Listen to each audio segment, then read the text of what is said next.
Good last count, Corla, and thanks to the House for the forbearance. Taoiseach, I want to congratulate and thank your government, or should I say our government, for the belated wisdom in amending the Department of Transport's provisional tender questionnaire for the Irish Coast Guard Air Sea Rescue Services. As you know, it comes as a great relief to all of us in the South East who rely on this service. But I think it begs the question, was a larger strategic game being played here? There was no committee of inquiry, no business case analysis, and it was amazing how quickly the questionnaire could be amended.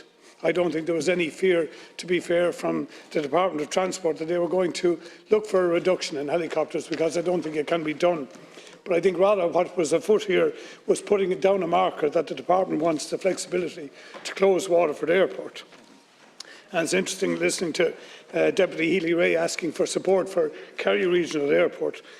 In the last year, as you know, Taoiseach, the government has withdrawn €350,000 in stopgap funding and excluded Waterford Airport from aviation supports totalling €180 million this year. I ask this against the backdrop of capital spending in the state that's now cresting over €10 billion. And as you know, the South East represents 10% of the country's population, yet we are on course at present to get 2% of the capital funding. Plans for a new engineering building at WIT and Carlow appear to be mothballed. No further funding to build on the existing land banks that we have. That new engineering building was promised in 2009 and committed again to in 2014. Improvements to the N24 and N25, again, Taoiseach, vital arterial routes in a region with limited public transport options, have been quietly withdrawn in the past few weeks. We have had little progress in developing 24/7 cardiac care. The North Quays is presently stalled, and the boundary extension to Waterford was gerrymandered some time ago. The list goes on, Taoiseach. 10% of the people, 2% of the national capital, and all the social, economic and the cultural damage that this does. So my question to you, Taoiseach, is very plain today. Are you gunning for our airport? And can I ask you, will it survive your watch? I think that last assertion is ridiculous, Deputy. There's no one gunning for anybody. The government doesn't want to close any airport, has no interest in closing any airport. The issue in relation to the tender from the Department of Transport, I think illustrates, and the Minister's response in amending the tender requirements for search and rescue to specify that 4 bases, Dublin, Shannon, Sligo and Waterford, would be provided for. So I think it depends on the lens through which one looks at things, but I think you're really developing a conspiracy theory around this that doesn't really stack up in respect of the specific issue of a tender for search and rescue. I would say also that the government did allocate 100 million in URDF support to Waterford for 2 projects, Waterford City North Quays and Tramore Town Centre. It's not the government's fault that there has been a difficulty in respect of one of those projects. I mean, government allocates funding to local authorities on the basis of projects that are submitted to government. It then is up to the local authorities and people on the ground to execute those projects and to get the allocations that they have spent. And I think that the stack, that is, the government showed its commitment by allocating substantial funding, record funding, under the Urban Renewal Development Fund. In terms of the IDA, also the Minister Troy will shortly, with the Taoiseach, to publish a new South East Regional Enterprise Plan. That's a bottom-up plan developed again by local stakeholders, including the local authorities, the enterprise agencies, local enterprise offices, regional skills forum and education and training institutes in the region.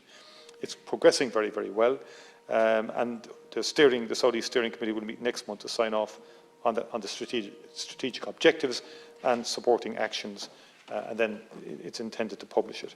There are 74 IDA client companies now in the South East region, employing about 13,461 people.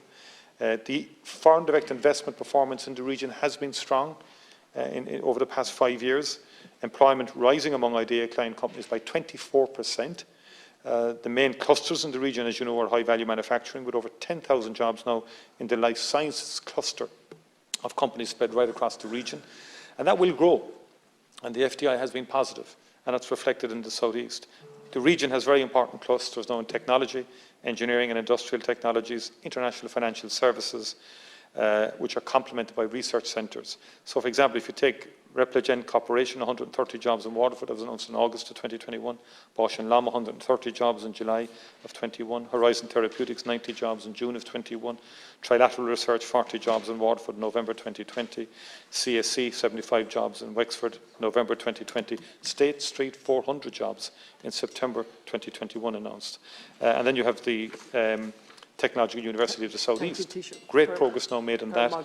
We're hoping all parties are working towards its establishment on the 1st of May 2022, and funding has also been provided. And the CAT Lab, all existing, sorry, I'll let you come back.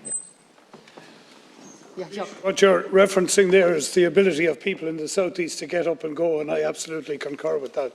But the issue I was talking about is an infrastructural piece, which is Waterford Airport.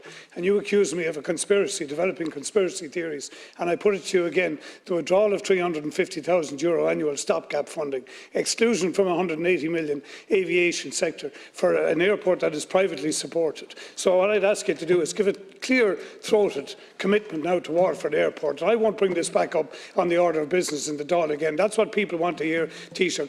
Waterford is down in your own programme for government as being the strategic driver of the South East region. And how are we to do that if we are not to get investment to strategic infrastructure? So I ask you, please, Taoiseach, will you give a commitment here today on the Dáil record to the future support, the economic support of Waterford Regional Airport into the future?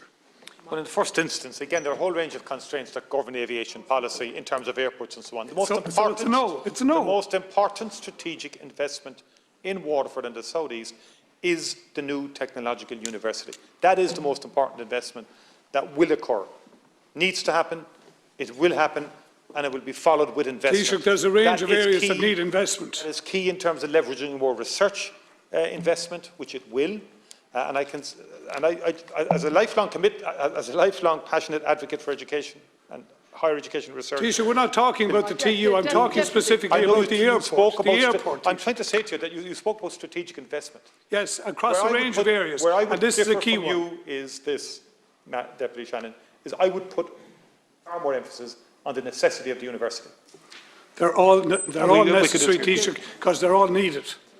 Thank you. Fair enough. Thank you for facilitating.